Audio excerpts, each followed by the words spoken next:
2012। আমি তখন ক্লাস 4-এ পড়ি। আমার আব্বু আম্মু ঢাকায় থাকতো আর আমি আমার নানির কাছে গ্রামে থাকতাম। আমার মায়েরা 4 বোন। আমার এক খালার বাসায় আমি আর আমার নানি থাকতাম। আমার ওই খালারও ঢাকায় থাকে। আমার আম্মুর খালাতো একটা বোন আছে। উনি সম্পর্কে আমার খালাই হয়। উনি গ্রামে থাকতো। ওনার একটা মেয়ে আছে। মেয়েকে নিয়ে সেখানে থাকতো। আর ওনার হাজবেন্ড ঢাকায় থাকতো। আমার ওই খালার মেয়ে আমার চেয়ে 3 বছরের বড় ছিল, কিন্তু আমাদের সম্পর্ক ছিল একদম বন্ধুর মতো। আমাদের দেখে কেউ বলতো না যে আমরা 3 বছরের ছোট বড়। ওর সাথে আমার খুব জমতো।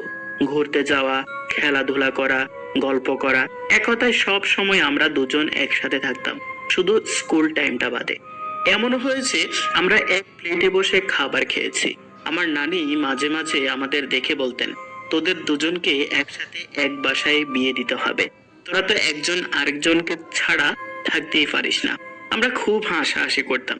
মাঝে মাঝে আমরা বসে গল্প করতাম যে আমরা কখনো কাউকে ছেড়ে কোথাও যাব না।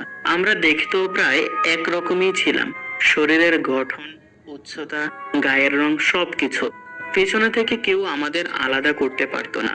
আমরা দুজন কালো হওয়ায় ও সবসময় আমাকে বলতো, জানিস নীলু, আমাদের না কখনো বিয়ে হবে না, কারণ কালো মেয়েকে কেউ পছন্দ করে না। ওর এই কথাটা আমার মনে এখনো গেঁথে আছে। আমি তখন হাসতাম আর বলতাম, বিয়ে না হলে না হবে, আমি আর তুই সারা জীবন একসাথে থাকবো, তাহলেই হবে। আমাদের কাউকে কারো দরকার নেই। ওর নাম ছিল সান্ত্বনা। আমার গ্রামের আরো কিছু মেয়ে রোজ ওদের বাড়ির উঠানে খেলা করতাম। দুপুরের পর থেকে আমাদের খেলা শুরু হতো আর সন্ধ্যার পর পর্যন্ত খেলতাম। এই খেলাটা ছিল আমাদের প্রতিদিনের রুটিনের। এক বেলা না খেয়ে থাকলেও একদিন খেলা মিস যেত না। একদিন দুপুরে আমার নানি আমাকে খাওয়ার পর ঘুমাতে বলল।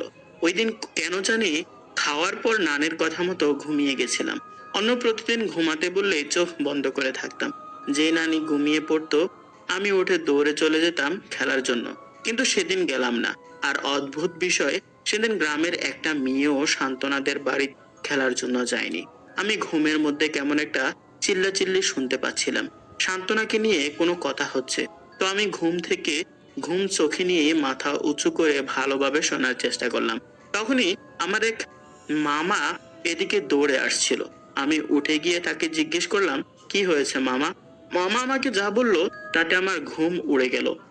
আমি যেন মাটিতে দাঁড়িয়ে থাকতে পারছিলাম না। পুরো শরীর কাঁপছিল। আমার কথা বলার ভাষা হারিয়ে গেল। আমি কোনো রকম দরজাটা খুলে এক দৌড়ে সান্ত্বনাদের বাড়িতে উঠানে গিয়ে পৌঁছালাম। গ্রামের সব মানুষ উঠানে উপস্থিত। আমার পা থমকে গেল। আমি আর এগোতে পারছি না। আমার সামনে আমার বোন সান্ত্বনার মৃতদেহ খাটে শোয়ানো। ও গলায় ফাঁস দিয়ে আত্মহত্যা করেছিল। আমি শুধু একটা কথাই চিন্তা করেছিলাম, কেন আজ খেলতে আসলাম না, কেন ঘুমিয়ে গেলাম। আমি ওখানে জ্ঞান হারিয়ে পড়ে যাই। এর মৃত্যু মানতে পারছিলাম না। যখন জ্ঞান ফিরে তখন রাত হয়ে গেছে। ওর আব্বু ঢাকা থেকে আসছে। ওর মা পুরো পাগল হয়ে গেছিল, কারণ ওনাদের ওই একটাই মেয়ে, আর কোনো সন্তান নেই। বন্ধুরা, পরবর্তী আপডেটের জন্য চ্যানেলটিকে সাবস্ক্রাইব করে রাখুন। ধন্যবাদ।